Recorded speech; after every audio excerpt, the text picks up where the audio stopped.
L'ambiance est idéale pour vous présenter les invités de la quinzaine, les organisateurs de la grande tournée du cirque de Moscou sur glace qui a fait étape à Saint-Dié-des-Vosges. Jeanne Nguyen vous emmène dans les coulisses de ce grand événement. Bonjour Fred, donc nous sommes là dans la salle Omnisport à Saint-Dié-des-Vosges. Donc vous êtes l'organisateur local pour le cirque de Moscou. Donc justement, comment vous avez fait pour faire venir le cirque de Moscou à Saint-Dié-des-Vosges? Bonjour Jeanne, bonjour à tous. Écoutez, ça a été en réalité très simple. Parce que ça s'est fait avec un coup de téléphone au standard de la mairie et je leur ai dit voilà, j'aimerais avoir la personne qui s'occupe de la halle Omnisport de Saint-Dié. Je suis tombé sur Karine Sermaglia qui a été extraordinaire, très dynamique et j'ai été vraiment bien reçu. Et puis j'ai proposé donc le cirque de Moscou sur glace. Elle a trouvé l'idée sympa et c'est comme ça qu'on est là. Et en plus, c'est un total hasard que vous soyez là en même temps que l'année franco-russe. Donc vu que le FIG était...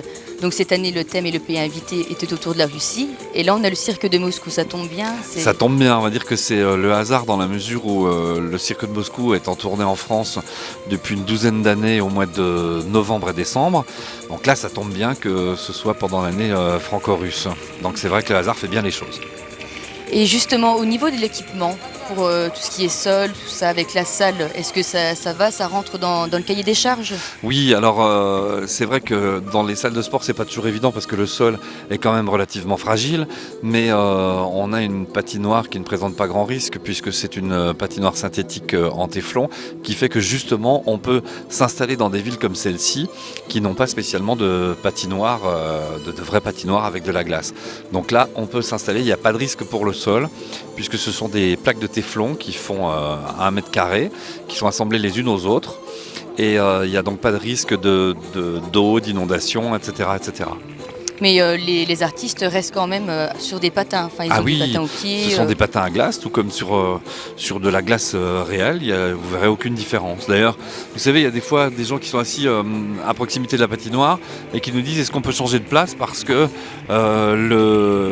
on a froid à cause de la glace, alors qu'en réalité c'est du plastique, donc ça pose aucun problème. D'accord.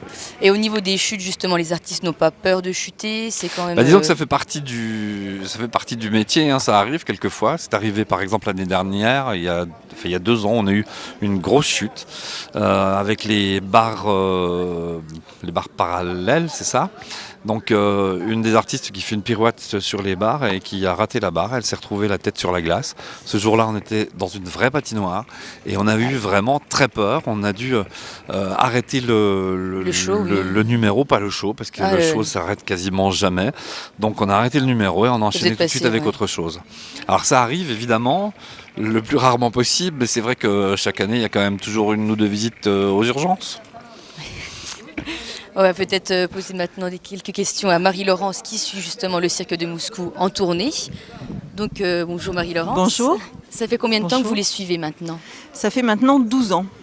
D'accord, donc vous les suivez partout en France, en Europe Oui, on a commencé par la France et puis en général la bonne partie de la tournée est en France et puis on fait, par exemple cette année nous irons en Suisse.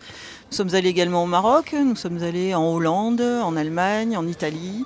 En Corse, bien sûr. Ah oui, vous faites vraiment un gros tour du monde. Hein. Oui, c'est vraiment le plus possible. Et justement, donc cette année-là, c'est en France, enfin pour l'instant. Oui. Et au niveau des accommodations, donc hébergement, transport, comment ça se passe? Alors en fait, on travaille avec une société parisienne qui s'occupe de réservation de tournée uniquement. Donc elle nous réserve pour toute la tournée à partir du mois de septembre à peu près et de façon à ce qu'on soit au plus près des villes. En général, on travaille, on dort le soir et on roule le lendemain matin. Parce qu'après 2 spectacles, les artistes n'ont pas envie de faire 100-150 km. Donc ils préfèrent se reposer quitte à se lever plus tôt le lendemain matin. D'accord, donc en fait ils se déplacent en bus, des hôtels sont réservés? Tout est déjà réservé, tout est prévu. Toujours à l'hôtel et après. Oui. On a à peu près 8 mois d'organisation. De janvier jusqu'à août, on organise tout, donc l'itinéraire de la tournée, la réservation des salles, des hôtels, etc. Et ensuite, donc les artistes arrivent en général mi-novembre, vers le 10 novembre, cette année, ça sera jusqu'au 26 décembre. En parlant d'artistes, ils sont combien en tout justement? Alors donc on a 30 artistes plus 10 techniciens. Donc les artistes viennent tous de Russie. Sauf une personne qui vient de Biélorussie et une qui vient d'Ukraine. Et ensuite, on a donc une équipe de techniciens qui sont tous du sud de la France, qui sont du Var, et qui suivent également la tournée tous les hivers. D'accord. Et donc avec les artistes, comment ça se passe pour puisque vous parlez russe ou... Alors, on baragouine plus qu'on parle, il faut bien le dire. Donc, à force de travailler ensemble, on a un peu notre langage à nous, qui est ponctué de mots d'anglais, de mots de russe et de mots de français, souvent aussi de sourires. Des fois, on crie pour se faire comprendre, mais de toute façon, on arrive relativement bien à s'entendre. Avec du langage des signes. Exactement. On peut toujours se comprendre. Et je voulais vous poser aussi des questions au niveau des numéros, justement. Oui. Donc, qui s'effectuent toujours avec des patins. Tous les numéros, c'est-à-dire qu'en fait, ils ont pris les numéros de cirque traditionnels qu'ils ont adaptés au patinage. Donc, pour leur donner de la vitesse, de la vélocité, et puis bien sûr de la dangerosité aussi. D'accord. Parce qu'au départ, ils ont quelle formation, justement, vos artistes? Alors, certains viennent du monde du cirque et se sont adaptés au patinage. D'autres étaient patineurs ou gymnastes et se sont adaptés donc aussi au cirque. Et au niveau des entraînements, ils s'entraînent combien d'heures par semaine, enfin juste avant les représentations? En général, avant la représentation, on fait 1 à 2 heures de répétition par jour. Chaque jour, on change de répétition de numéro, forcément. Et je pense que ça suffit parce que derrière, ils ont quand même un spectacle dure 2 heures. Donc on a quand même 4 heures de spectacle par jour, plus 1 à 2 heures d'entraînement. Oui, comme justement, ce soir, vous aurez 2 représentations. Oui, 18h et 21h. Et 21h. Et ils n'ont pas du tout le temps de se reposer entre les deux, justement. Non, alors là, c'est vrai que c'est très court. On finira la première séance à 20h et on reprend à 21h. Oui, c'est vrai que c'est court. Et justement, au niveau des repas, quand vous êtes dans les salles, Alors, ça se passe en comment? général, comme tous les sportifs, il y a la règle des 3 heures, c'est-à-dire que 3 heures avant le spectacle, on ne mange pas. Donc ils mangent en général dès qu'ils arrivent à la salle et ensuite ils remangent à l'hôtel en rentrant après le deuxième spectacle. Et les repas sont déjà préparés ou... Non, chacun fait un peu sa cuisine. Les artistes préfèrent donc avoir de l'argent et puis aller ensuite s'acheter ce qui leur plaît et se cuisiner chacun un peu sa façon.